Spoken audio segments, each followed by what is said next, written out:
Buenas, ¿cómo andan? Buenas tardes. Hola.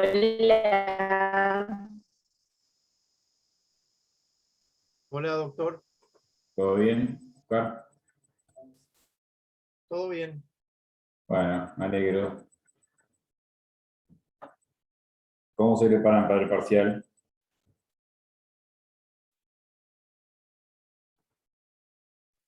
Bien.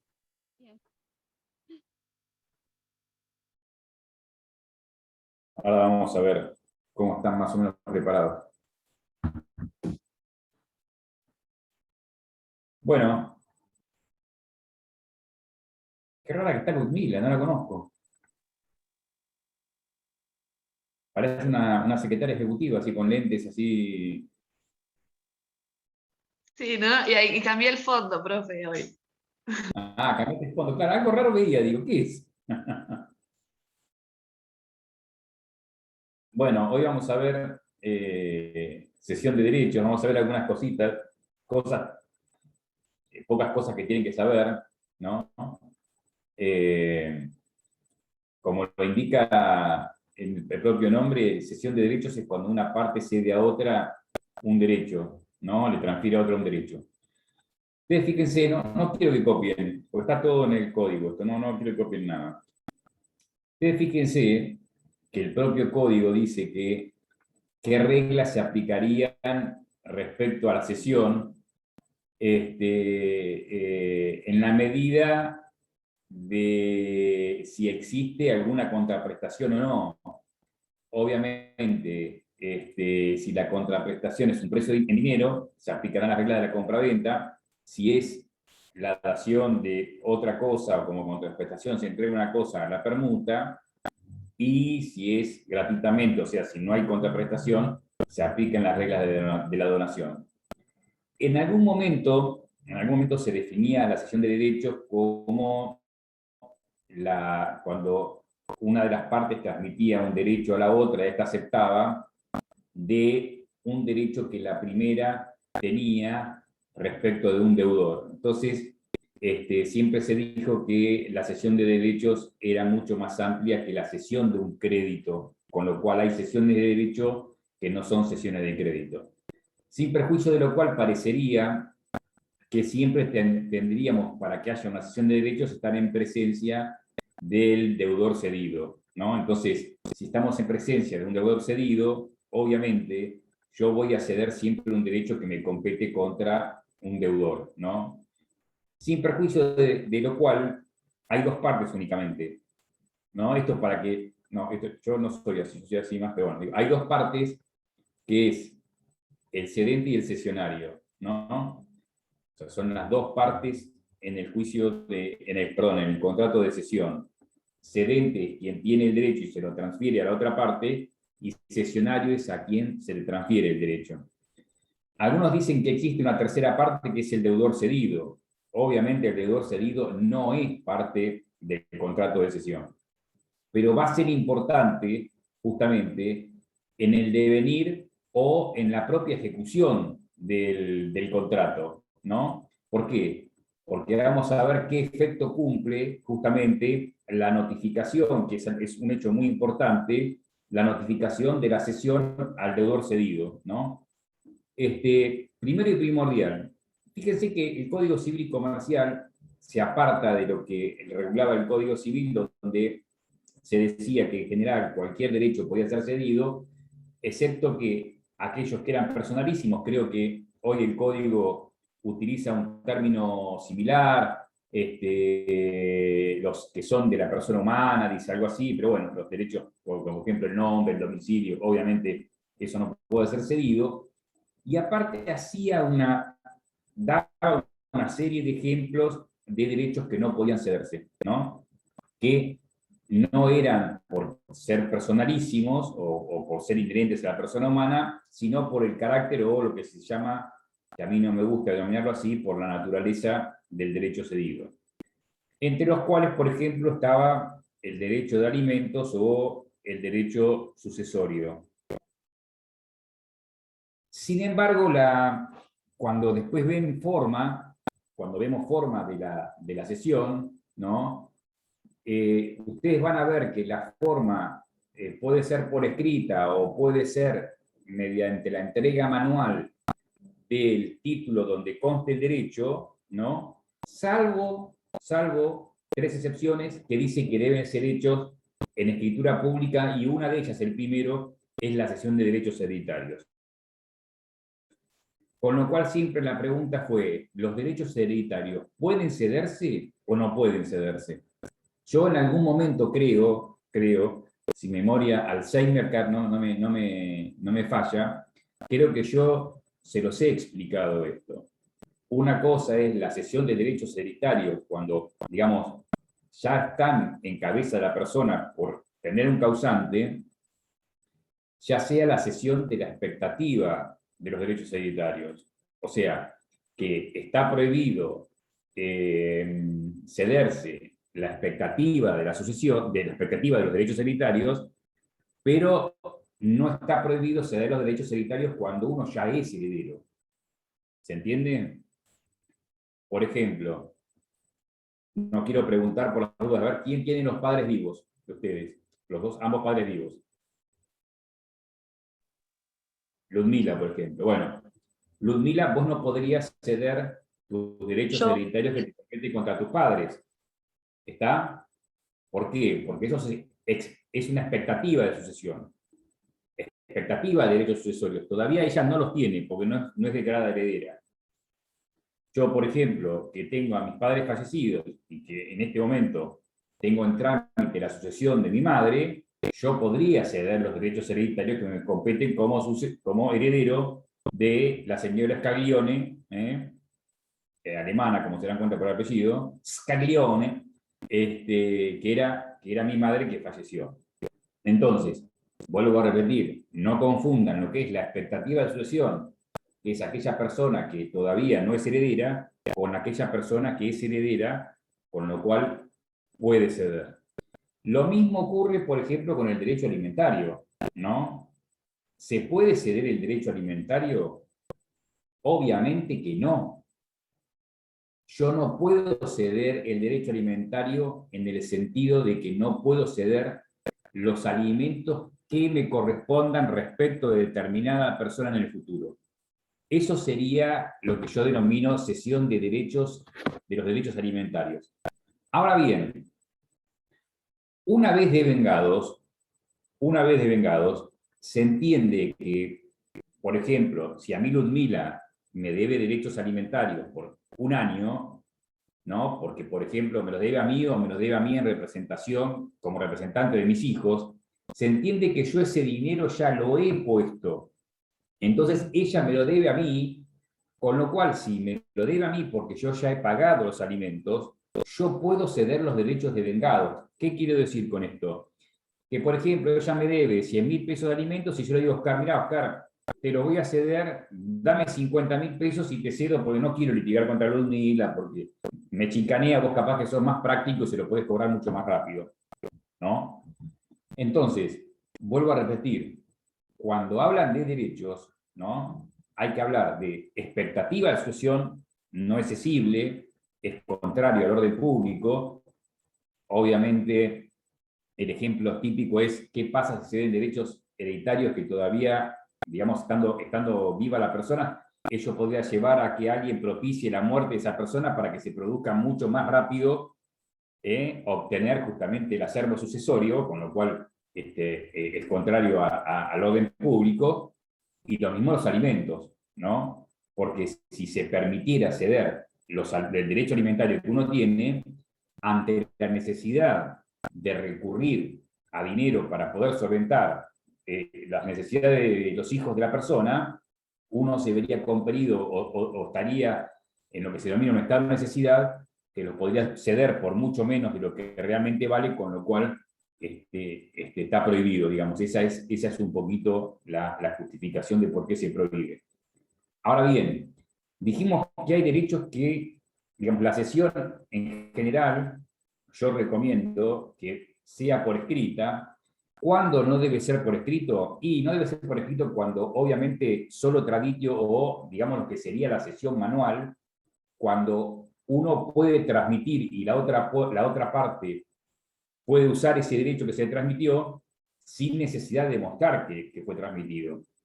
Si, por ejemplo, yo voy por la calle, ¿no? Y Anabela está repartiendo cupones de descuento de McDonald's, por ejemplo, y le da un cupón a Josefina.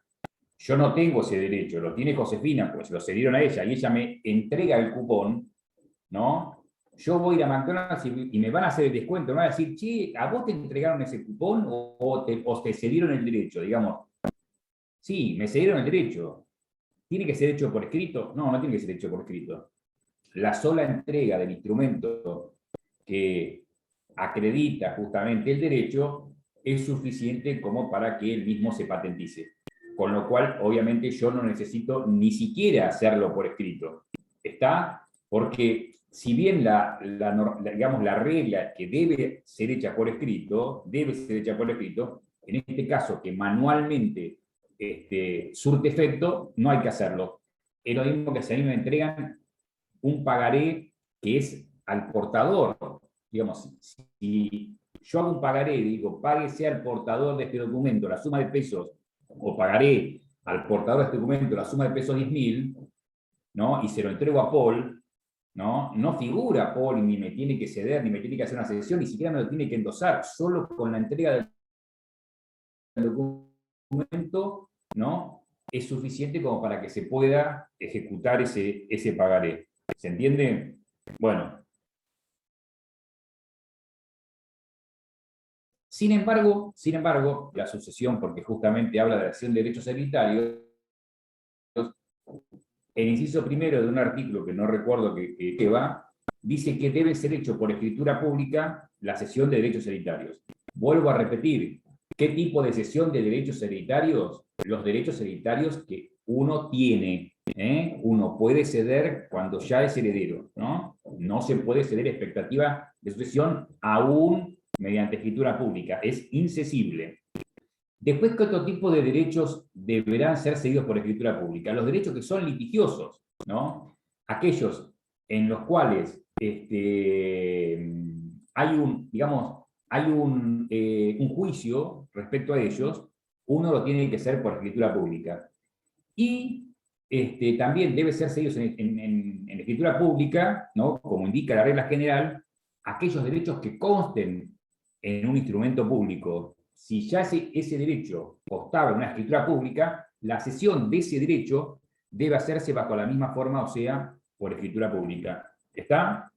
Ahora bien, nosotros dijimos que había una tercera persona que era importante, ¿no? En este caso, que era el deudor cedido. ¿Por qué es importante? ¿No? Siempre, digamos, si yo cedo un derecho en el cual es, por ejemplo,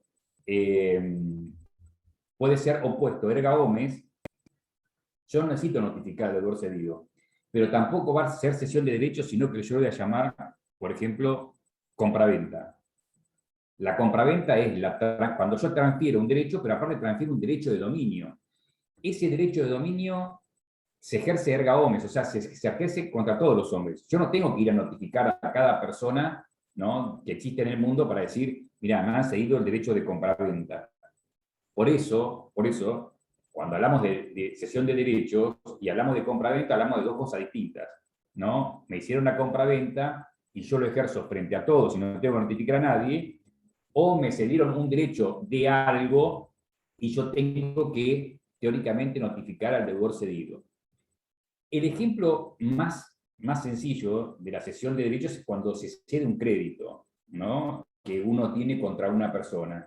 A mí me ceden un derecho que, por ejemplo, Valentina tiene contra Morena.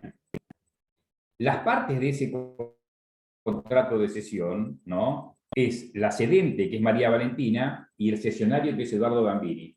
Pero hay una tercera persona, que es Morena Frías Gallardo, que es la deudora cedida. ¿Qué quiere decir esto? Si Valentina me cede a mí un derecho que tiene contra Morena, es porque Morena debía pagarle a Valentina, o debía darle, o debía hacerle algo a Valentina, ¿no? Eso me lo cede a mí. Yo soy el cesionario, con lo cual ocupo el lugar que tenía María Valentina, ¿no?, en esa relación contractual. Ahora bien, Morena no es parte del contrato. sea, la cesión es entre cedente y cesionario. Ahora, ¿por qué es importante que a Morena se la notifique o que Morena sepa, ¿no? Y obviamente que se la notifique, pero que sepa que existe esta cesión? Porque si ella no sabe fehacientemente que ha existido una cesión de derechos, ella cumple con su obligación, ¿no? Cuando ella cumple su prestación a cargo de quien fuera su acreedor. Y su acreedor es María Valentina Genovese. Con lo cual, si yo no la he notificado que soy el cesionario de ese derecho, Morena va a poder pagarle a Valentina. ¿Está? Pero más allá de eso, mucho más allá de eso, también hay terceros que pueden estar interesados en el patrimonio de Valentina. Entonces, si están interesados en el patrimonio de Valentina, no solo están interesados en aquello que tiene efectivamente Valentina, sino también en los que tienen su haber, digamos, si tiene deudas y tiene créditos, le interesa cuáles son los créditos, porque por vía de la acción subrogatoria, por ejemplo, se pueden subrogar en los derechos de Valentina y cobrarle a Morena aquello que Valentina ociosamente no hace. Si yo no notifico a Morena de la cesión, no se notifica fehacientemente, los terceros, ¿no? Es inoponible, porque los terceros dicen, no, pará. Dice, yo embargué o yo intimé primero a Morena para que le pague a Valentina lo que le pertenecía antes que vos me notificaras, con lo cual eso entra al patrimonio de María Valentina Genovese y ese patrimonio es una prenda común para todas forma parte, digamos, de la garantía para todos los acreedores. ¿Está? Entonces, ¿qué es lo que produce la notificación al deudor cedido? Es como si fuera un embargo del crédito. Produce como si fuera un embargo. Yo notifico a Morena de que María Valentina me cedió el crédito y tiene dos efectos. El primero de ellos, que yo se lo puedo poner inclusive a Morena, que si ella paga mal, o sea, después de notificada la cesión, le paga a Valentina, va a tener que pagar 2 veces. Quien paga mal, paga 2 veces. Vale decir que si ella le pagó a Valentina conociendo que había una cesión de derechos, entonces también me tendrá que pagar a mí o yo podré iniciarle un juicio a ella independientemente después de la acción de repetición que tendrá Morena contra Valentina.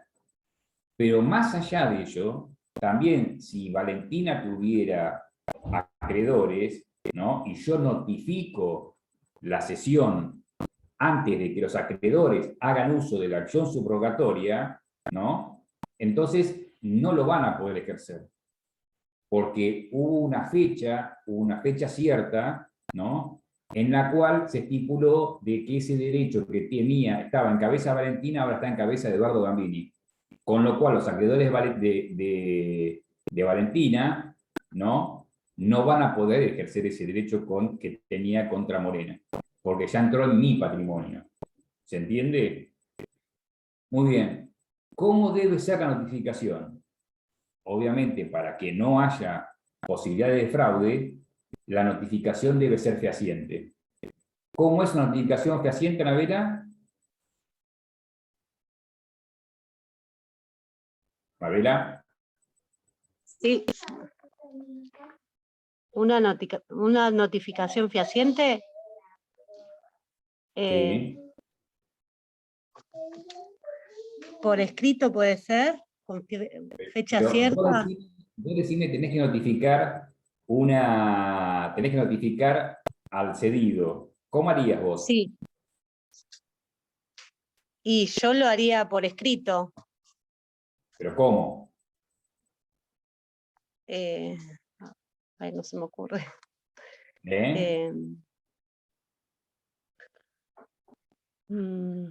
¿Cómo? Pero vos ponete a pensar, ¿qué será necesario que contenga esa notificación? Bueno, los datos del... Para evitar fraudes. Sí, porque, suponete, Morena tiene 2 millones de acreedores. Entonces, me hace un papel a mí, ¿no? y me dice, che, mirá, te cedo el derecho que tengo contra Anabela, ¿no? Y vos, Anabela, cómplice de Morena, me firmás un papelito y me decís, quedo notificado de que Morena te cedió el crédito y ponemos como fecha 1 de enero del 2020.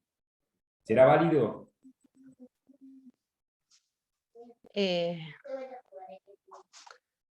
Yo digo que indicando fecha cierta, con la firma del cedente, el cesionario, sí. No, pero vos fíjate el ejemplo que te doy, ¿no? Hoy es, ya ni es el día, 29 de 29. noviembre. Morena tiene un derecho, o sea, vos sos la cedida y ella es la cedente. Ella tiene un derecho, ¿no?, que puede oponerte a vos. Entonces, para que no se lo pueda, digamos, un tercero que no se lo pueda embargar, ese derecho, me dice, toma, Eduardo, te lo cedo, y vamos a hacer una notificación a Anabela con fecha 1 de enero del 2021. ¿Es válido eso? No, si fue posterior, no. Está bien, O sea, vos que me dijiste que tenía que tener ¿qué? fecha cierta.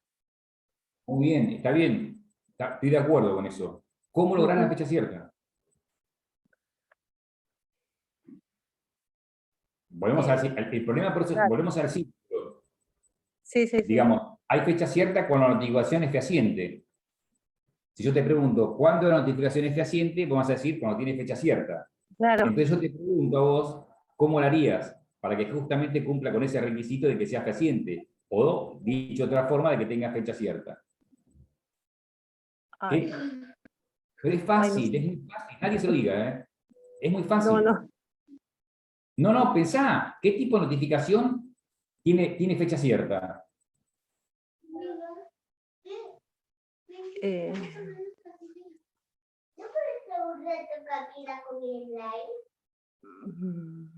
Ay, no se me ocurre.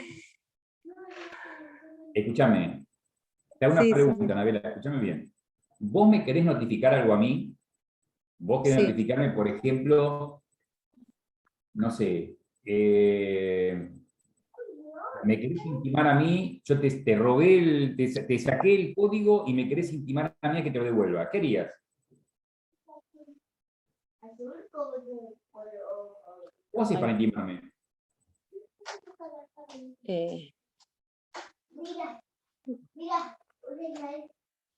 Se puede ser por un medio, o sea, una carta, documento. Bueno, pero ¿por qué no lo decís? Carta, documento, telegrama colacionado. Claro, telegrama, sí. Porque, digamos, el funcionario del correo hace las veces, ¿no? Es como si fuera fedatario, ¿no? Claro. De la fecha cierta. ¿Está? Exactamente. Y si no, la más fácil, Ay, no sé. si vos firmás un contrato conmigo, ¿cómo haces para darle Sí. fecha cierta? ¿A dónde vas? Ay, no, se me ocurriría, no sé, un escribano. A un escribano, sí, lógicamente, a un escribano vamos. Y certificamos la firma, eso da fecha cierta. ¿Cómo un escribano te puede notificar a vos una cesión de derechos? Mediante lo que se llama un acta notarial, ¿no? Exacto. Sí. Va a tu domicilio, labra un acta notarial, que es un instrumento público, en el cual te notifica por el requirente, ¿no? El requirente le pide al escribano que no te notifique que a partir de tal fecha, ¿no?, se hace celebrar un contrato de cesión de derechos, con lo cual yo paso a ser cesionario, y con lo cual, obviamente, eso hace que vos me tengas que pagar a mí. ¿Está? Exactamente.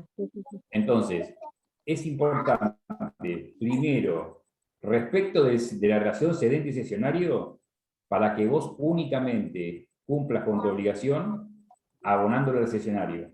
Si la abonás al cedente, entonces pagaste mal, tenés que pagar 2 veces. Punto primero.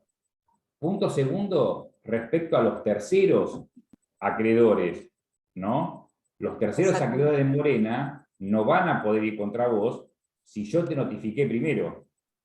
E inclusive, para los acreedores genéricos del cedente, que son la masa concursal, Si primero Morena se presentó en concurso o se decretó la quiebra antes que yo notifique la cesión de Ahí derechos, no, esa cesión es inoponible al es concurso y a inoponible. la quiebra. ¿Está? Exacto. Bueno, Sí, sí, sí. ahora bien, sin perjuicio de que la cesión, vuelvo a repetir, puede ser por escrito, ¿no? Y que alguien ponga en un escrito o en escritura pública, digamos, en los tres casos que vimos, pero si no por escrito, mediante el presente, Paul Holbold le cede el derecho que le compete contra Oscar Cabral, ¿no? Para que lo pueda ejercer yo, ese derecho contra Oscar Cabral, ¿qué voy a tener que tener? Anabela.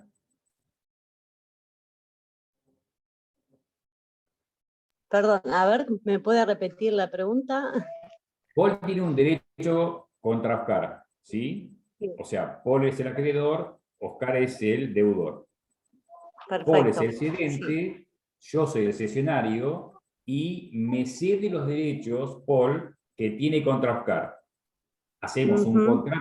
un contrato de cesión de derechos por escritura pública, por un instrumento privado, en el cual dice, en la ciudad de Mar del Plata, a los 29 días del mes de noviembre, entre Paul Holbold, llamado en adelante el cedente, y Eduardo Gambini, llamado en adelante el cesionario, convienen en celebrar el presente contrato de cesión de derechos sujeto a las siguientes cláusulas y condiciones. Primero, el señor Paul Holbold cede a Eduardo Gambini y acepta el derecho que le compete contra Oscar Cabral. Ponele. Aparte de eso, Bien. ¿es necesaria alguna otra cosa para que yo pueda hacer valer ese derecho contra Oscar? Aparte del contrato, dice usted, sí. Sí, aparte del contrato. Pues, Esto estoy seguro que está en el código, pero digo, es razonamiento puro. sí, sí, sí. A ver, ¿quién me dice? Alguien que no haya leído el código, ¿eh? Que leyó el código. Y el título No, del crédito. claro, el título base, digamos. Toda la documentación que hace al derecho que tenía Paul contra Oscar. ¿Está? O sea que, ¿por qué? Porque el contrato de cesión es entre Paul y el suscripto, en este caso. Pero a su vez había previamente una relación jurídica entre Paul y Oscar. Eso me tiene que dar toda la documentación. Si es una cesión total, me tiene que entregar toda la documentación, y si la cesión es parcial, porque me cede parte de su derecho, tampoco me va a entregar el título, porque él también tiene que ejercerlo, entonces me tendrá que entregar una copia del título para que yo pueda ejercerlo por mi parte cedida. ¿Se entiende? Bueno, y por último, cosa importante que hay en este tema de cesión de derechos, es la parte de evicción, ¿no? Que también se rige por las normas generales, por el 1033 y siguientes, pero ¿por qué responde el cedente? Lo vimos en la parte general esto siempre, ¿no? ¿Qué es por qué va a responder el cedente? Por el derecho. ¿Por qué del derecho? Por el, ¿Cómo? por el derecho. Porque si vos me decís, Josefina, que responde por el derecho, parece que, escucha, no leas nada, ¿eh? No leas nada. Parece que vos me estuvieras diciendo que si Paul me cedió el derecho contra Oscar, él responde porque Oscar me pague, por ejemplo. O sea, responde por el derecho, responde porque Oscar me vaya a pagar. La pregunta, no leas, no mire para el costado. La pregunta es, ¿respondería porque Oscar me pague a mí? No. No, O sea, respondería ¿por qué responde en principio? porque tiene la titularidad. O sea, el derecho es el titular del derecho que está transmitiendo. Claro, primero por la existencia del derecho, que el derecho existe. Y el segundo, cuando vos hablas de titularidad, yo te cambio la palabra titularidad por legitimidad, porque vos a veces estás legitimado para ceder un derecho aún cuando no sos titular. Entonces, Sí, sí. el cedente responde por la existencia y legitimidad del derecho cedido, ¿no? Sí, obviamente, el derecho se cede como existente y como cierto. Si el derecho se cede como dudoso, obviamente, en la medida que no haya mala fe por parte del cedente, no va a responder de la existencia y legitimidad del derecho. Porque él dice, mira, yo te lo estoy cediendo como dudoso. Está realmente, mira, te cedo un derecho que no sé si existe. Pregunto, ¿qué tipo de contrato es?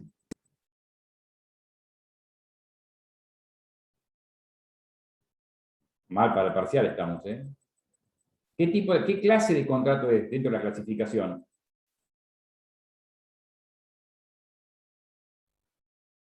Tic-tac, tic-tac, tic-tac.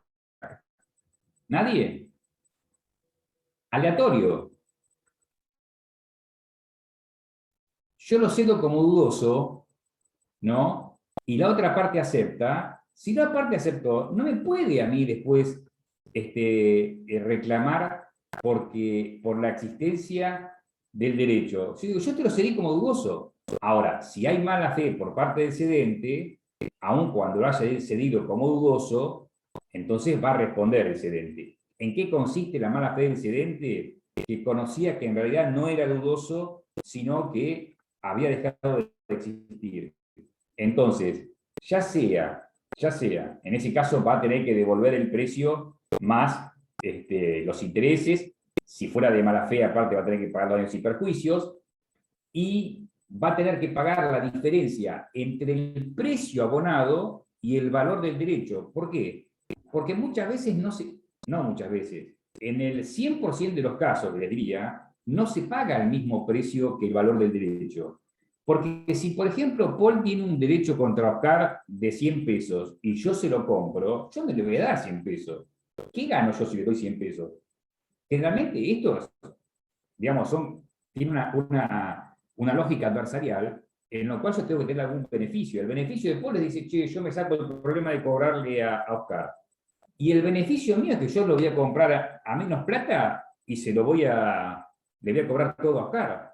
Entonces, si Paul me cedió un derecho contra Oscar que sabía que era inexistente o que había dejado de existir, y me lo vendió a 100 pesos, y me cedió un derecho de 200, no solo me tiene que devolver los 100 pesos, que es el precio pagado, sino la diferencia entre el precio y el valor del derecho cedido. Y el valor del derecho cedido era 200, con lo cual me va a tener que dar 100 pesos más otros 100 pesos para completar el valor del derecho cedido. ¿Se entiende? ¿Question? ¿Any question? Nada. Muy bien. Y respecto a lo que hablábamos con Josefina recién, si se respondía sobre la solvencia del deudor, el cedente no responde por la solvencia del deudor. Salvo dos excepciones. La primera es si se comprometió. Para decir, salvo pacto en contrario. ¿Qué quiere decir esto? Quiere decir que si yo hago un contrato de cesión y a su vez yo digo y yo te garantizo de que él te va a pagar, yo estoy haciendo es un mix entre contrato de cesión y Paul me cede un derecho a mí contra Oscar. Me asegura la existencia y legitimidad del derecho. Pero a su vez me está diciendo, ojo, que si Oscar no te paga, yo te voy a pagar. Entonces, salvo pacto en contrario, es como si fuera una fianza pura y simple, con lo cual yo tengo que discutir primero los bienes que tiene Oscar, y si ellos no alcanzan o no tiene bienes para poder pagar mi crédito, yo se los voy a poder reclamar después a Paul como fiador. ¿Se entiende? Sin perjuicio de lo cual, como es un pacto que se hace en un contrato, vuelvo a repetir, porque si no, no hay forma, digamos, que se le pueda reclamar la solvencia del deudor cedido, también se puede pactar que él va a ser fiador solidario, con la cual no será necesario discutir los bienes de Oscar, o Paul también se va a poder obligar como principal pagador. Si se obliga como principal pagador, en realidad no tiene nada que ver con la fianza, sino que se obliga de acuerdo a las reglas de las deudas del deudor solidario, con lo cual va a ser codeudor más que fiador de Oscar. ¿Está? Ludmila, que tenés cara de rara. Ludmila. Esa es Se me cortó. la promesa de ¿Cómo? liberación. Sería la promesa de liberación, ese artículo. No te entiendo. Y sería la promesa de liberación del 1635. ¿Un artículo? Sí, ¿Qué artículo? el 1635. A ver, decime, lee lo que no, Dice, no sé si se escucha bien. no lo tengo, ¿vale? Hay promesa de liberación Sí, si te el escucho más o tercero, menos, pero no importa, decime. hay promesa de liberación si el tercero se obliga frente al deudor a cumplir la deuda en su lugar. Bueno, sigue, esta promesa Si el tercero, sí, solo vincula al tercero con el deudor, excepto que haya sido pactada como estipulación a favor del tercero. O sea, está no bien, sería pero el... vos no me estás hablando de cesión de derechos, ¿sí? Ah, claro, No habla de cesión de derechos, me habla de cesión de deudas. no, y no pasa en cesión de derechos lo No, mismo. no pasa. Acá estamos hablando justamente de cesión de deudas. El tema es cesión de derechos, no cesión de deudas. Vos te estás refiriendo a cesión de deudas. ¿Eh? ¿Cuál era Papi, ¿cuál era la pregunta original? No, quería saber si era como en la promesa como en esta promesa de liberación, no. pero como una promesa de No. pago.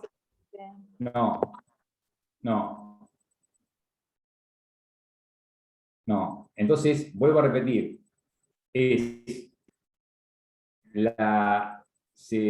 Uno responde por la solvencia en la medida que haya un pacto en el contrato de cesión, o ¿cuál es la segunda? La segunda forma en que el cedente responda por la solvencia. Fácil esto, siempre lo mismo, siempre en todos los contratos es lo mismo. Lo tienen que sacar, esto lo tienen que decir como si fuera un rezo laico. Siempre, ¿qué dice uno? Uno tiene que hacer tal cosa, salvo pacto en contrario o Mala fe, mala fe, Morena, muy bien. ¿Qué consiste la mala fe? en que hubiese actuado sabiendo que era insolvente. Exacto, muy bien, Morena, muy bien. Que se dio una deuda sabiendo que el deudor era insolvente. Ahora te pregunto, ya que fuiste sagaz y contestaste eso, ¿cómo se puede liberar el cedente, ¿no? Que él sabía, escuchá, él sabía que era insolvente el deudor, se dio el derecho, pero igual se puede liberar. Dice, sí, yo sabía que era insolvente, pero en realidad no soy de mala fe. ¿Por qué? No, se me viene a la cabeza porque el cedido sabía, pero no encontraría ¿Por qué? sentido a que el cedido también tuviese conocimiento, pero No, el si cedido tuviese no, el conocimiento el cedido es el cedido deudor. no.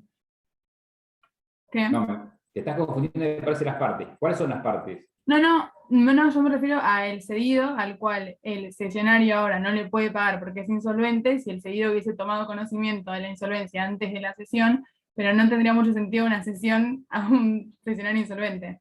No, pero pará, escuchá lo que te digo. Vos estás hablando del cedido. El cedido es el deudor, no es parte del contrato. Vos estás hablando del cesionario. No, yo lo que pienso es que el cedente que actuó de mala fe y, Le cedió un derecho al cesionario. claro, De y un lo cedió de deudor. mala fe porque el cedido que tenía que pagar era insolvente. Ah, Sí. está bien, sí, estaba efectivamente confundida. Sí, el cesionario, no sé. Estás Mm, diciendo, si el cesionario sabía de la insolvencia. sí, el cesionario es el insolvente. No, el cesionario no es el insolvente. Escuchá, More, no. El El cedido es el cedente cede el insolvente. derecho. El cesionario es quien lo recibe y hay un Sí, deudor cedido que es insolvente. sí, ¿Está? sí. Entonces, el cedente sabe que es insolvente. Y yo que soy, o sea, sabe solvente, parece que es de mala fe. Sí. Pero deja de ser de mala fe si el cesionario lo sabía o lo debía saber. Claro. ¿Cómo vos podés probar, cómo probás que yo lo sabía?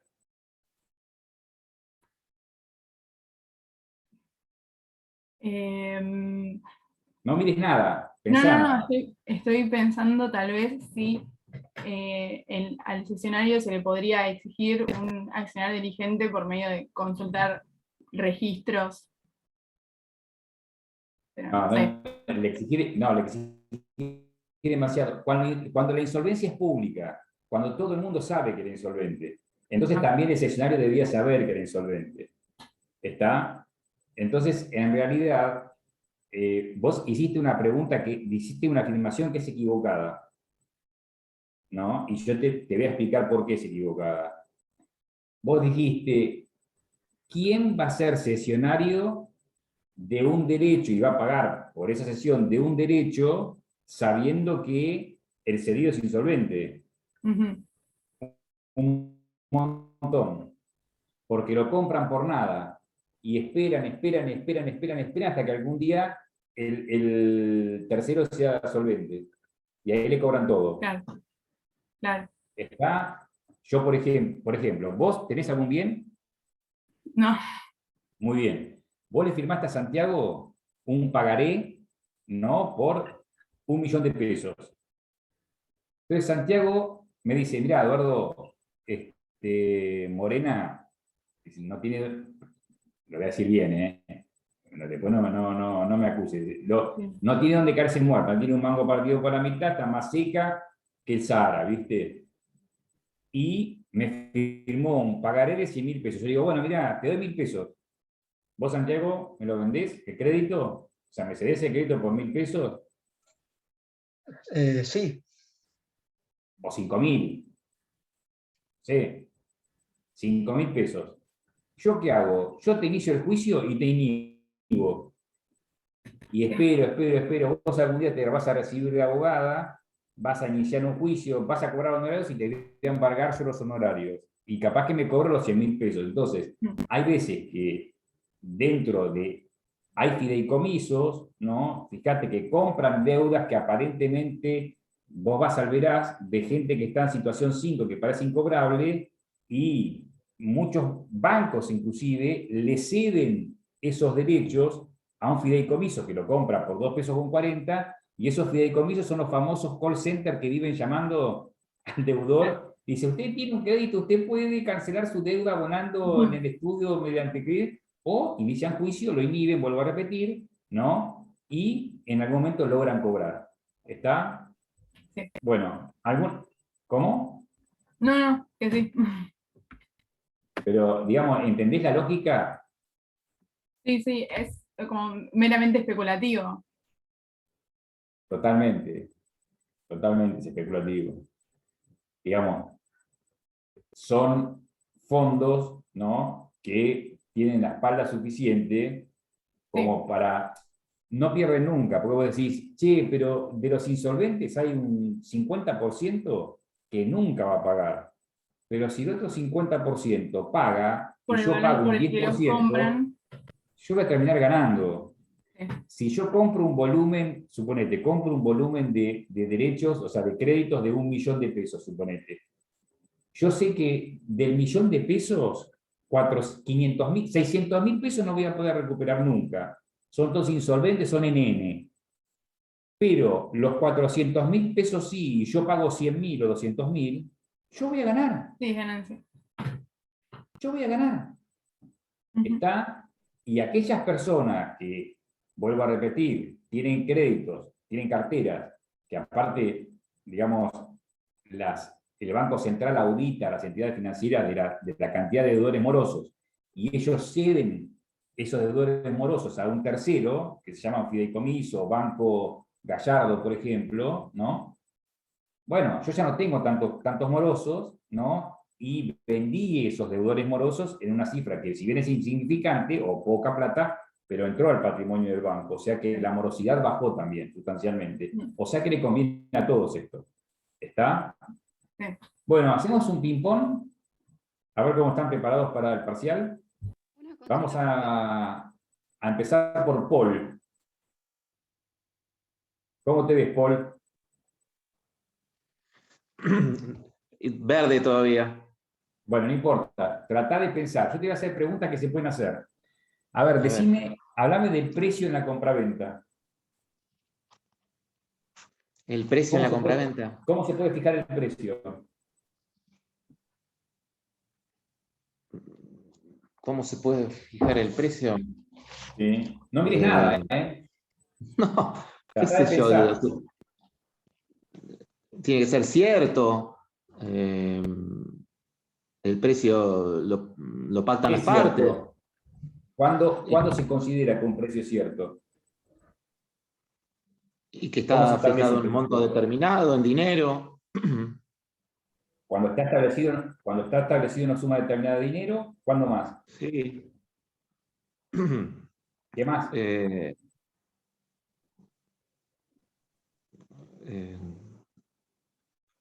puede ser a plazo Para. también.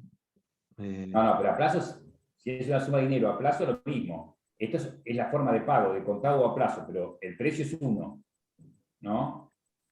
Es una suma de dinero que Puede podés ser pagar a plazo, determinado o podés pagar de contado. determinable. ¿Cómo?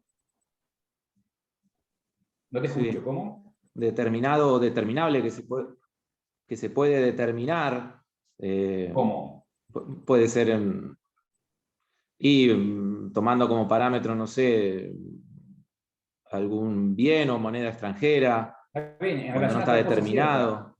En relación al valor, otra cosa cierta. Sí, ¿Está bien? En relación al claro. valor, otra cosa. Muy bien. Y la tercera posibilidad de fijarlo,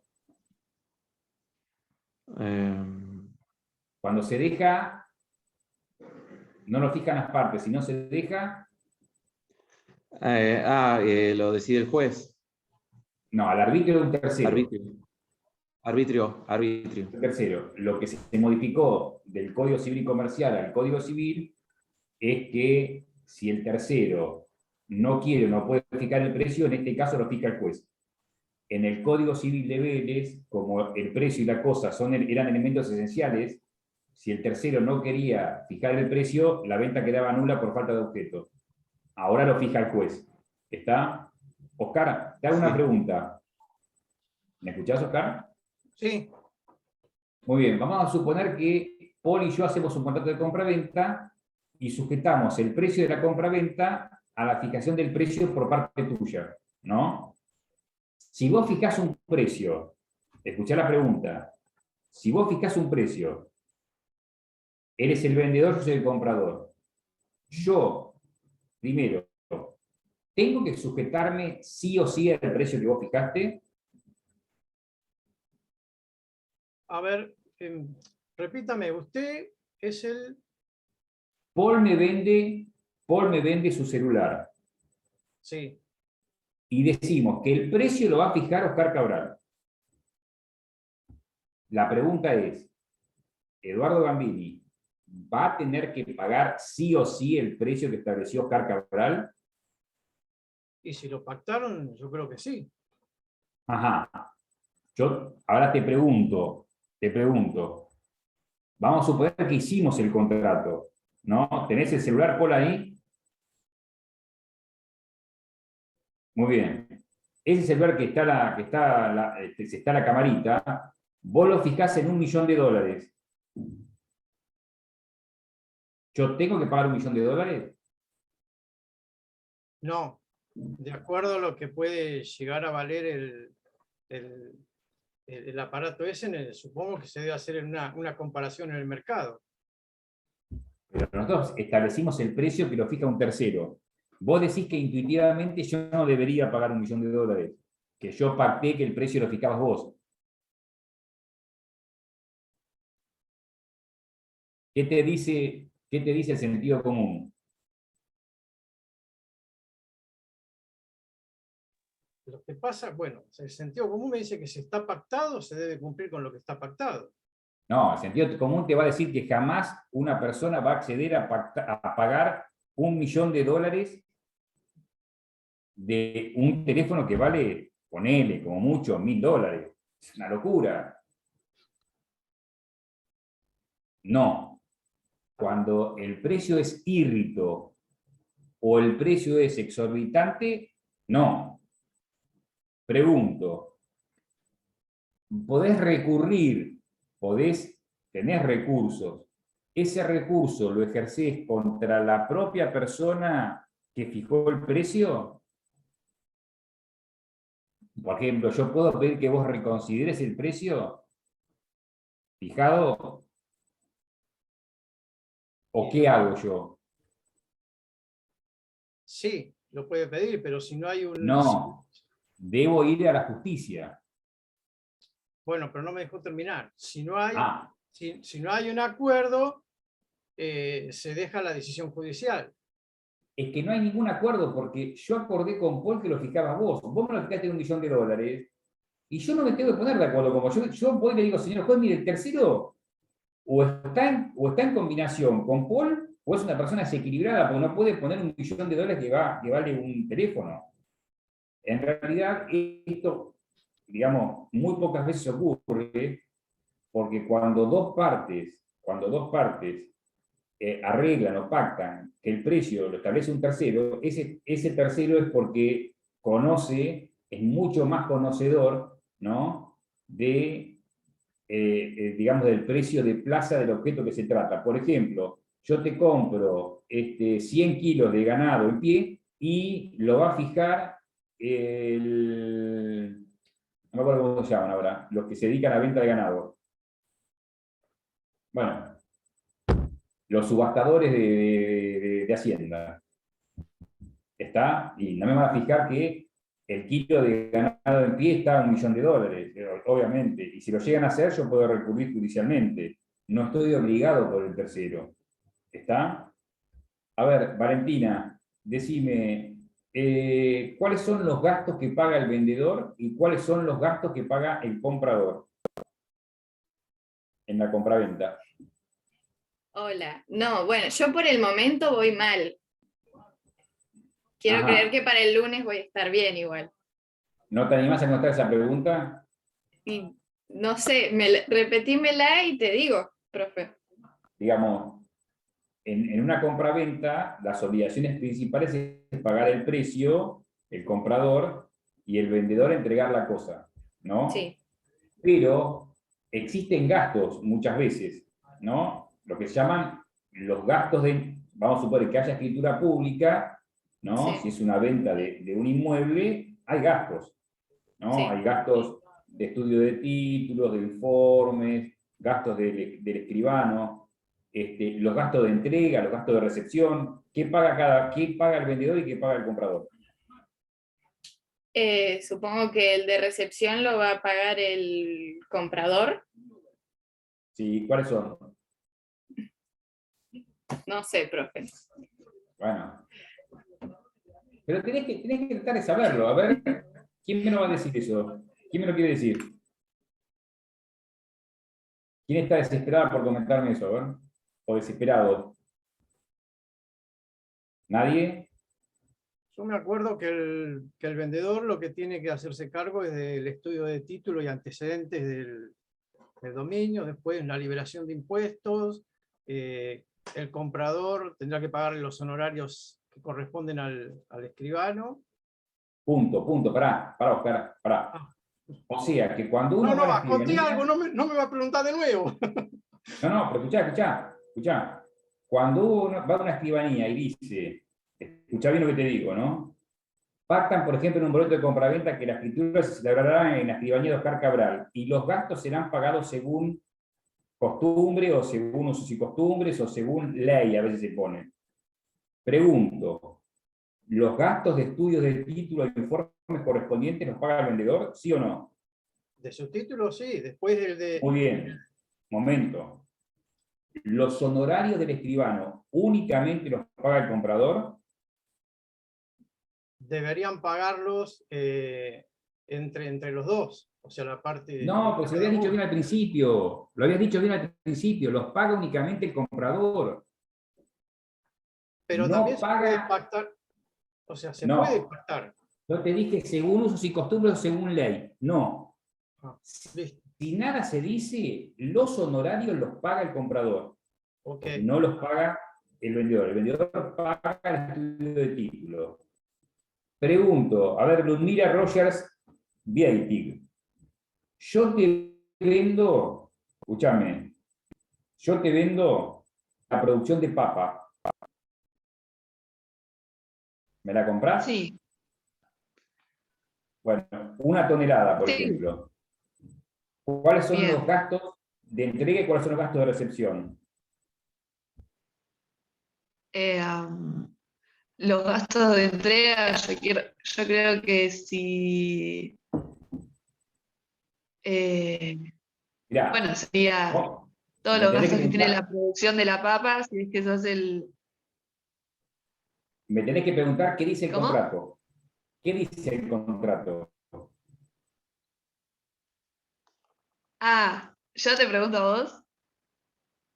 No, o decime vos qué dice el contrato.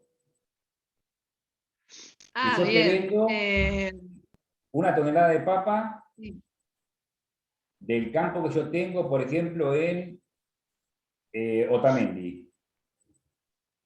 sí, Nada más que eso. Y que vos me vas a pagar 1.000.000 de pesos. bien. ¿Dónde hay que entregarlo? ¿Dónde hay que pagarlo? ¿Cuándo hay que entregarlo? ¿Y cuándo hay que pagarlo? Y se puede pactar en el contrato decía solo No, no se eso. pactó nada. No, no se pactó nada. Ah, No se pactó bien, nada. bien, bien, bien. Este, y ay, no me acuerdo, profe. Cuando es de No, cosas, pero ¿dónde te parece que se entrega? ¿Dónde se entrega? y ¿Cuál en es el lugar el de domicilio entrega? al domicilio del comprador, ¿Dice eso en ¿no? alguna? Ah, ¿Vos leíste en alguna parte del código que dice eso? Tengo que no, volver a porque me estudiar, estoy, tengo que volver a estudiar, me parece. sí, sí, no tengo ¿Dónde te la parece? mente. No, pero escuchá lo que te digo, escuchá, pensá, porque si tú lo pensás, no te lo olvidas más. Bien. ¿Cuál será el lugar de entrega de la cosa si nada está pactado? Y en tu campo. Pero ¿por qué en mi campo? En el lugar del vendedor, porque No, eh, yo puedo vivir en Santiago del Estero y mi campo está en Otamendi, no es en el lugar del vendedor. ¿Dónde se bien, encuentra la cosa? Sí, sí, bien, Valentina, en el lugar donde se encuentra la cosa. sí. Pregunto, Ludmila, pregunto, ¿tiene que entrar el comprador al campo y buscarla en el medio del campo la bolsa de papa? ¿Te parece? Yo creería que no. Muy bien. Si nada se pactó, te lo tiene que dejar en la puerta, como para que vos te lo puedas poner el camión y cargarlo. ¿Me seguís? Sí. ¿Cuándo se paga si nada se pactó? Eh, Al momento de entrega de la cosa, Muy bien. Cuando vos estás o cargando la papa, tenés que cuando pagar. voy a retirarla. ¿Está? Sí, Muy bien. sí. Perfecto. Perfecto. ¿Se puede pactar otra cosa? Sí, se podría ¿Qué plantear o pactos? pactar el pago anticipado. Pago anticipado. Y respecto a la entrega de la cosa, ¿vos conocés, Sí. vos conocés precios según lugar de entrega? ¿Esto lo vieron con el ¿Cómo? doctor Juárez? ¿Esto lo vieron con el doctor Juárez? Se me Digo, cortó justo en tu pregunta precios. anterior, profe. La pregunta es, ¿vieron precios según lugar de entrega? Que No, son muy Eh, comunes. no. Es más, algunas cosas Bueno, que me están preguntando no las vimos. bueno, no importa.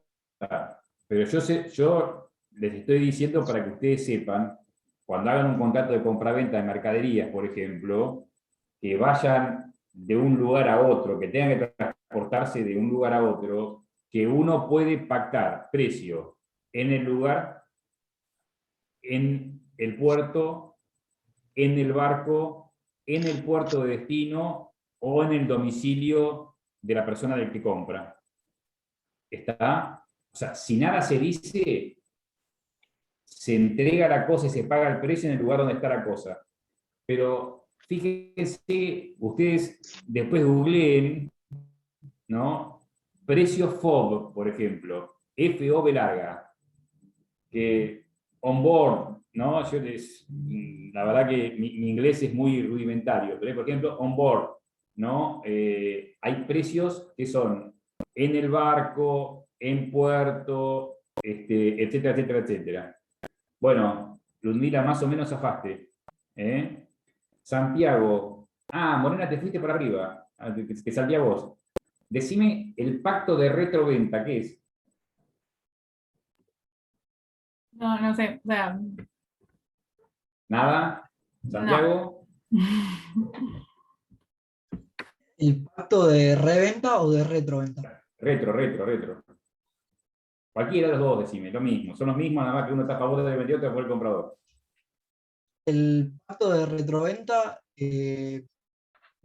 no lo puse a estudiar todavía, pero recuerdo, me parece que es cuando si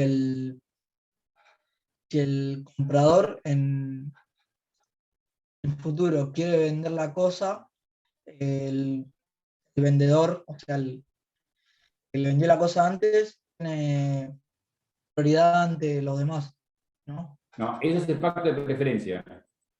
Oh, no. El pacto de retroventa es cuando el vendedor vende la cosa y si después quiere recuperarla, hace un pacto que la va a poder recuperar pagando el mismo precio o más o menos. Pero digo, tienen que saber estos pactos. ¿No vieron, no se acuerdan ninguno? Constantina, ¿te acordás de algún pacto? Me acuerdo que vimos esos dos con Juárez, pero me acuerdo. Retroventa, reventa, preferencia y ensayo. Los 4 tienen que saber. No, 4. No, vimos retroventa, reventa y preferencia. Y también ensayo, venta, ensayo, error. Pregunto, igual es muy sencillo. Josefina, ¿vos alguna vez has hecho un contrato de compraventa a prueba? ¿Sujeto a prueba? O ensayo, ¿no? ¿De un bien mueble? No sé, decime vos. No sé, porque no se me ocurre de qué puede ser. Supongo que Nunca, será puede ser de un empeño, algo de eso. ¿O no? ¿nunca compraste una prenda que previamente te probaste? Claro. Sacaste Eso del perchero algo, pero no lo compraste, porque cuando uno toma una prenda, uno está comprando. Cuando uno toma algo de una góndola, uno tiene que pagar al precio que está en la góndola. Pero ¿por qué cuando uno toma una prenda de la percha y va al probador, no la tiene que pagar?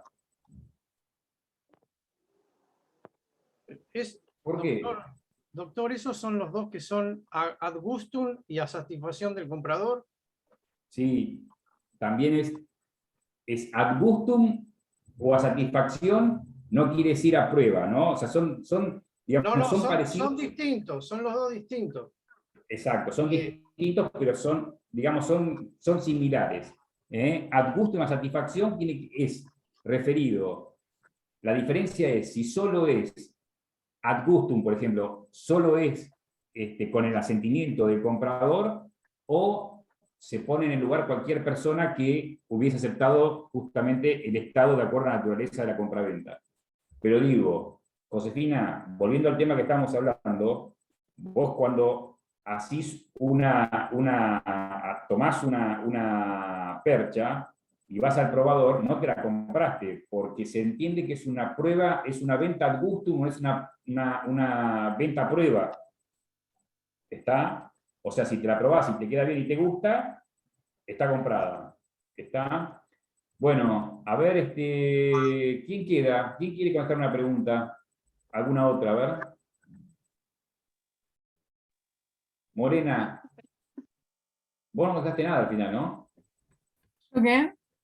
No contestaste ninguna pregunta al final. No, Debe ser- y tampoco creo estar en condiciones, A una semana sinceramente. deberían estar en condiciones todos No, es que de no sé si contestar. me voy a presentar el lunes o el 20 porque también rindo procesal civil y es un montón. Es un montón. Sí, mira, si hubieses estudiado durante la cursada sería una pavada. Es una Yo pavada. ahora no tuve tiempo porque rindo el miércoles. ¿Quién va a rendir el lunes? Yo ya me voy a presentar. Yo voy a rendir. Yo me voy a presentar también. Yo me A presento. ver, Paul, Oscar también, Sí, sí, sí. Santiago 2, Ludmila Sí, profe. 3, Morena no, ¿Me escucha? No sé, todavía no sabés. decidirlo. Valentina, Valentina, Valentina, sí, Sí, 4, sí. Josefina, Sí, también. 5, Romina no sabe porque está sin internet, deja la Hola. clase. Bueno, Hola. si No, son no, no. pocos, Hola. sí, No, avisó una compañera que iba a dejar la clase, Constanza, que Constanza, tenía sí, sí, problemas, sí. tenía No, problemas porque con dijiste, internet. profe, pusiste, profe, aviso constante que se le corta internet Ah, y dejo la clase. Yo digo, escribí aviso rápido. constante se corta internet, por eso entendí, perdón, malinterpreté lo que escribiste. ¿Vos te vas a presentar, Romina? Sí, Bueno, o sea que son 6. Posiblemente si son 6, 7 u 8 vamos a tomar oral. ¿Eh? Así que las preguntas van a ser así como las que yo les hice. ¿No? Así que vayan preparados, por favor, que no es tan difícil. No vamos a preguntar cosas, detalles. una consulta. Dale, Romy. El tema de cesión de derechos. ¿Se puede pactar extinguir la garantía de evicción? ¿Cómo pactar extinguir? ¿Que no responda? Claro, que no responda. Porque Si lo cedés, era, no. Sí, decime, a ver. claro, porque la garantía de evicción se podía aumentar, disminuir o extinguir. Exacto, porque vos sabés cuándo se extingue o cuándo, digamos, pactás la irresponsabilidad, cuando lo cedés como dudoso. Ajá. Vos al ceder el crédito como dudoso lo estás cediendo como aleatorio. ¿Me seguís? ¿Me escuchaste, Romy? Sí, ahí vi. Bueno, digo, la forma de hacerlo, la forma cuando uno lo hace aleatorio, si es aleatorio, yo no respondo por la existencia, porque justamente lo que está en duda es la existencia. Al yo cederlo como dudoso, no voy a responder por la existencia. Bueno, ¿alguna otra pregunta? ¿Del parcial o algo? Cualquier cosa me escriben en el chat. Profe, una pregunta. Sí, Además sí. de los contratos que dan en clase, ¿toman algún otro? En el parcial no, Ok, solo lo que se vio en clase. gracias. Y yo en el recuperatorio también tomo lo que yo vi en clase. Teóricamente se puede tomar todo en el recuperatorio, pero yo tomo únicamente siempre lo que se vio en clase. Lo que pasa que, digamos, estamos los docentes ahí, vamos a estar como para que por ahí dicen, no se vio en clase, ¿no? Pero bueno, digamos, no es que hay que ver todo. Por ejemplo, los pactos, si están en el código, ¿no? Por más que el doctor Juárez haya dado 3, pero está la venta al gustum o a satisfacción del comprador o a ensayo o a prueba, bueno, lo tienen que saber. Es fácil, aparte, digamos, no es algo complicado. Hasta lo pueden sacar sin haberlo leído. Yo las preguntas que hago de los temas que di, únicamente estoy seguro que lo di en clase. Cualquier pregunta la voy a dar en clase, de lo que di en clase. ¿Alguna otra pregunta? ¿Nada? Bueno, el lunes yo voy, así que nos vamos a ver. Vayan preparados y suerte. Buena Profe, semana. Consulta, ¿Eh? no tiene nada que ver con la materia, pero en todos los parciales, o sea, tienen que tomar lo que dieron en clase. Pregunto porque, en toda la materia, digo, si tenés idea, porque nada, hoy rendí daños y me tomaron cosas que no dieron en clase, por eso te digo. No, a vos te tienen que avisar, si te toman, tiene que estar en el programa, ¿no? Pero yo vuelvo a repetir lo que dije el primer día de clase. Si yo tengo X cantidad de clases y esas clases las ocupo para dar determinados temas, ¿con qué fundamento, con qué cara te voy a tomar otros temas? Porque si yo te tomo otros temas, vos tranquilamente, en esta ida y vuelta, o cuando se hace la encuesta, ¿no?, de docentes, vos decís, el docente me preguntó cosas que no había dado. Entonces, digamos, yo siento la necesidad de tomarte lo que yo di, porque si no lo di es porque no lo consideré importante. Porque por ahí te puedo decir, No, sí, te entiendo. mirá tal tema o andá con tal tema, pero no para que vos después lo des en el parcial. ¿Entendés? Uno prioriza temas que considera que son los más importantes. Y para mí eso es lo que hay que tomar. Porque si no lo di en clase, vos tendés a no estudiarlo, porque vas a decir, che, no, el profesor piensa que no es tan importante. Está ahora, ¿se puede preguntar lo que está en el programa? Sí, se puede preguntar lo que está en el programa.